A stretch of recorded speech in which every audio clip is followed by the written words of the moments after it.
నమస్తే అండి. నా పేరు అంబటి శ్రీజ. నేను రాంబాబు గారి మూడో అమ్మాయిని. అమెరికాలో ఉంటాను. అయితే నేను మీ అందరి ముందుకు ఎందుకు వచ్చానో మీకు ఈ పాటికి అర్థమై ఉండాలి. మా ఇంటి మీద 3 రోజుల క్రితం పెద్ద దాడి జరిగింది. అయితే ఈ దాడి ఎలా మొదలైంది?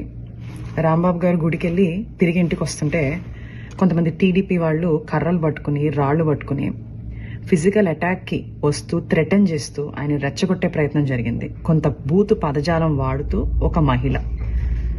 అన్ఫార్చునేట్గా దురదృష్టవశాత్తు రాంబాబు గారు అదే మాటని తిరిగి అనేశారు. ఆ స్పర్ ఆఫ్ ద మూమెంట్లో ఇంటికి వచ్చారు, రియలైజ్ అయ్యారు, ప్రెస్ మీట్ పెట్టారు.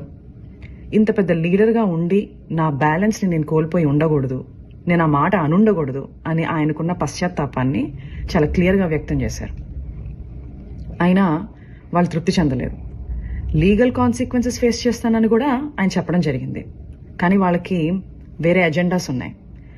టీడీపీ గూండాలు తండోపతండాలుగా 9 నుంచి 10 గంటల పాటు నిర్విరామంగా మాట అన్న మనిషి మీద అటాక్ మాత్రమే కాదు, ఆయన కుటుంబం మీద, ఏమీ తెలియని రాజకీయాలతో సంబంధం లేని మా మదర్, మా సిస్టర్స్, వాళ్ళ పిల్లల మీద అటాక్ చేయడం జరిగింది. అటాక్ చేస్తూ వాళ్ళు కుల ప్రస్తావన కూడా తీసుకుని వచ్చారు. కాపు ఎల్ డాష్ ఇలాంటి మాటలు మాట్లాడుతూ అటాక్ చేయడం జరిగింది. అయితే నాకు షాకింగ్ విషయం ఏంటంటే ఇదంతా కూడా ఎగ్జిక్యూట్ చేసింది, ఇంప్లిమెంట్ చేసింది ఎవరయ్యా అంటే ఒక డాక్టర్, సెంట్రల్ మినిస్టర్. అంటే ఆయనకున్న మేధస్సు, ఆయనకున్న ఈవిల్ థాట్స్ని, ఆ క్షణంలో ఉన్న ఈవిల్ థాట్స్ని సరైన మార్గంలో పెట్టలేకపోయిందా? ఇది నాకున్న అంతు చిక్కని ఒక ప్రశ్న. అక్కడితో వాళ్ళు ఆగలేదు.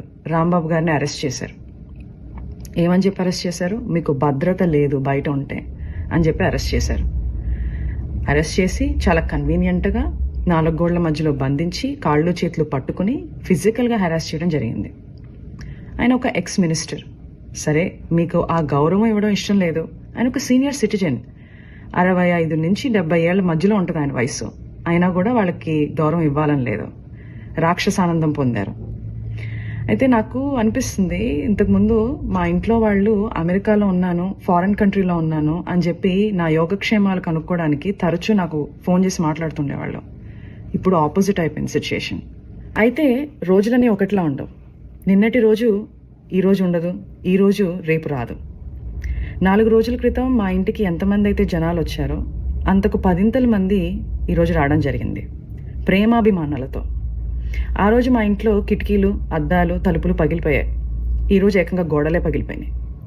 శ్రీ వైఎస్ జగన్మోహన్ రెడ్డి గారు మా ఇంటికి రావడం జరిగింది. కూర్చుని చాలా వివరంగా మా అమ్మగారితో, మా అక్కలతో జరిగిన సంఘటనల గురించి మాట్లాడటం, మా బాధని షేర్ చేసుకోవడం, మాకు ఒక అండగా నిలబడటం జరిగింది. చాలా సంతోషంగా ఉంది. ఇవన్నీ చూస్తుంటే నాకు మా నాన్నగారు అనే మాటలు గుర్తొస్తున్నాయి. శ్రీ వెంకటేశ్వర స్వామి అండ మాపై ఉన్నంత వరకు మీరు మా పైన వేసే ప్రతి రాయి మా దాకా చేరేసరికి పువ్వుగా మారుతుంది. మీరు మమ్మల్ని తిట్టే ప్రతి తిట్టు ఒక ఆశీస్సుగానే మారుతుంది. ఆయనే మాకు ఒక రక్షక కవచంలా ఉంటారు. రాంబాబు గారు గుడికెళ్ళి తిరిగి ఇంటికి వస్తుంటే కొంతమంది టీడీపీ వాళ్ళు కర్రలు పట్టుకుని రాళ్లు పట్టుకుని ఫిజికల్ అటాక్కి వస్తూ థ్రెటన్ చేస్తూ ఆయన రెచ్చగొట్టే ప్రయత్నం జరిగింది. కొంత బూతు పదజాలం వాడుతూ ఒక మహిళ. అన్ఫార్చునేట్గా దురదృష్టవశాత్తు రాంబాబు గారు అదే మాటని తిరిగి అనేశారు. ఆ స్పర్ ఆఫ్ ద మూమెంట్లో ఇంటికి వచ్చారు, రియలైజ్ అయ్యారు, ప్రెస్ మీట్ పెట్టారు. ఇంత పెద్ద లీడర్గా ఉండి నా బ్యాలెన్స్ని నేను కోల్పోయి ఉండకూడదు, నేను ఆ మాట అనుండకూడదు అని ఆయనకున్న పశ్చాత్తాపాన్ని చాలా క్లియర్గా వ్యక్తం చేశారు. అయినా వాళ్ళు తృప్తి చెందలేదు. లీగల్ కాన్సిక్వెన్సెస్ ఫేస్ చేస్తానని కూడా ఆయన చెప్పడం జరిగింది. కానీ వాళ్ళకి వేరే ఎజెండాస్ ఉన్నాయి. టీడీపీ గూండాలు తండోపతండాలుగా 9 నుంచి 10 గంటల పాటు నిర్విరామంగా మాట అన్న మనిషి మీద అటాక్ మాత్రమే కాదు, ఆయన కుటుంబం మీద, ఏమీ తెలియని రాజకీయాలతో సంబంధం లేని మా మదర్, మా సిస్టర్స్, వాళ్ళ పిల్లల మీద అటాక్ చేయడం జరిగింది. అటాక్ చేస్తూ వాళ్ళు కుల ప్రస్తావన కూడా తీసుకుని వచ్చారు. కాపు ఎల్ డాష్ ఇలాంటి మాటలు మాట్లాడుతూ అటాక్ చేయడం జరిగింది. అయితే నాకు షాకింగ్ విషయం ఏంటంటే ఇదంతా కూడా ఎగ్జిక్యూట్ చేసింది, ఇంప్లిమెంట్ చేసింది ఎవరయ్యా అంటే ఒక డాక్టర్, సెంట్రల్ మినిస్టర్. అంటే ఆయనకున్న మేధస్సు, ఆయనకున్న ఈవిల్ థాట్స్ని, ఆ క్షణంలో ఉన్న ఈవిల్ థాట్స్ని సరైన మార్గంలో పెట్టలేకపోయిందా? ఇది నాకున్న అంతు చిక్కని ఒక ప్రశ్న. అక్కడితో వాళ్ళు ఆగలేదు. రాంబాబు గారిని అరెస్ట్ చేశారు.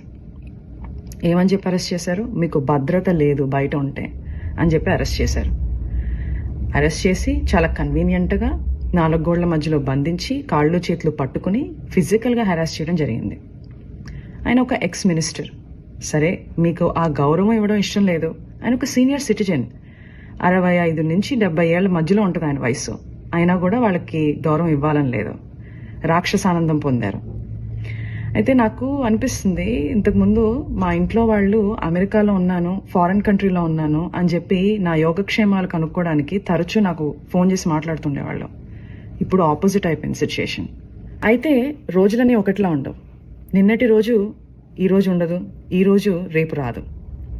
4 రోజుల క్రితం మా ఇంటికి ఎంతమంది అయితే జనాలు వచ్చారో అంతకు 10 మంది ఈరోజు రావడం జరిగింది, ప్రేమాభిమానాలతో. ఆ రోజు మా ఇంట్లో కిటికీలు, అద్దాలు, తలుపులు పగిలిపోయాయి. ఈరోజు ఏకంగా గోడలే పగిలిపోయినాయి. శ్రీ వైఎస్ జగన్మోహన్ రెడ్డి గారు మా ఇంటికి రావడం జరిగింది. కూర్చుని చాలా వివరంగా మా అమ్మగారితో, మా అక్కలతో జరిగిన సంఘటనల గురించి మాట్లాడటం, మా బాధని షేర్ చేసుకోవడం, మాకు ఒక అండగా నిలబడటం జరిగింది. చాలా సంతోషంగా ఉంది. ఇవన్నీ చూస్తుంటే నాకు మా నాన్నగారు అనే మాటలు గుర్తొస్తున్నాయి. శ్రీ వెంకటేశ్వర స్వామి అండ మాపై ఉన్నంత వరకు మీరు మా పైన వేసే ప్రతి రాయి మా దాకా చేరేసరికి పువ్వుగా మారుతుంది. మీరు మమ్మల్ని తిట్టే ప్రతి తిట్టు ఒక ఆశీస్సుగానే మారుతుంది. ఆయనే మాకు ఒక రక్షక కవచంలా ఉంటారు. రాంబాబు గారు గుడికి వెళ్ళి తిరిగి ఇంటికి వస్తుంటే కొంతమంది టీడీపీ వాళ్ళు కర్రలు పట్టుకుని, రాళ్లు పట్టుకుని ఫిజికల్ అటాక్కి వస్తూ థ్రెటన్ చేస్తూ ఆయన రెచ్చగొట్టే ప్రయత్నం జరిగింది. కొంత బూతు పదజాలం వాడుతూ ఒక మహిళ. అన్ఫార్చునేట్గా, దురదృష్టవశాత్తు రాంబాబు గారు అదే మాటని తిరిగి అనేశారు ఆ స్పర్ ఆఫ్ ద మూమెంట్లో. ఇంటికి వచ్చారు, రియలైజ్ అయ్యారు, ప్రెస్ మీట్ పెట్టారు. ఇంత పెద్ద లీడర్గా ఉండి నా బ్యాలెన్స్ని నేను కోల్పోయి ఉండకూడదు, నేను ఆ మాట అనుండకూడదు అని ఆయనకున్న పశ్చాత్తాపాన్ని చాలా క్లియర్గా వ్యక్తం చేశారు. అయినా వాళ్ళు తృప్తి చెందలేదు. లీగల్ కాన్సిక్వెన్సెస్ ఫేస్ చేస్తానని కూడా ఆయన చెప్పడం జరిగింది. కానీ వాళ్ళకి వేరే ఎజెండాస్ ఉన్నాయి. టీడీపీ గూండాలు తండోపతండాలుగా 9 నుంచి 10 గంటల పాటు నిర్విరామంగా మాట అన్న మనిషి మీద అటాక్ మాత్రమే కాదు, ఆయన కుటుంబం మీద, ఏమీ తెలియని రాజకీయాలతో సంబంధం లేని మా మదర్, మా సిస్టర్స్, వాళ్ళ పిల్లల మీద అటాక్ చేయడం జరిగింది. అటాక్ చేస్తూ వాళ్ళు కుల ప్రస్తావన కూడా తీసుకుని వచ్చారు. కాపు ఎల్ డాష్ ఇలాంటి మాటలు మాట్లాడుతూ అటాక్ చేయడం జరిగింది. అయితే నాకు షాకింగ్ విషయం ఏంటంటే, ఇదంతా కూడా ఎగ్జిక్యూట్ చేసింది, ఇంప్లిమెంట్ చేసింది ఎవరయ్యా అంటే ఒక డాక్టర్, సెంట్రల్ మినిస్టర్. అంటే ఆయనకున్న మేధస్సు, ఆయనకున్న ఈవిల్ థాట్స్ని, ఆ క్షణంలో ఉన్న ఈవిల్ థాట్స్ని సరైన మార్గంలో పెట్టలేకపోయిందా? ఇది నాకున్న అంతు చిక్కని ఒక ప్రశ్న. అక్కడితో వాళ్ళు ఆగలేదు. రాంబాబు గారిని అరెస్ట్ చేశారు.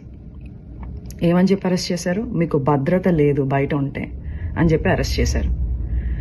అరెస్ట్ చేసి చాలా కన్వీనియంట్గా 4 గోళ్ల మధ్యలో బంధించి కాళ్ళు చేతులు పట్టుకుని ఫిజికల్గా హెరాస్ చేయడం జరిగింది. ఆయన ఒక ఎక్స్ మినిస్టర్. సరే, మీకు ఆ గౌరవం ఇవ్వడం ఇష్టం లేదు. ఆయన ఒక సీనియర్ సిటిజన్. 65 నుంచి 70 ఏళ్ల మధ్యలో ఉంటుంది ఆయన వయసు. అయినా కూడా వాళ్ళకి గౌరవం ఇవ్వాలని లేదు. రాక్షసానందం పొందారు.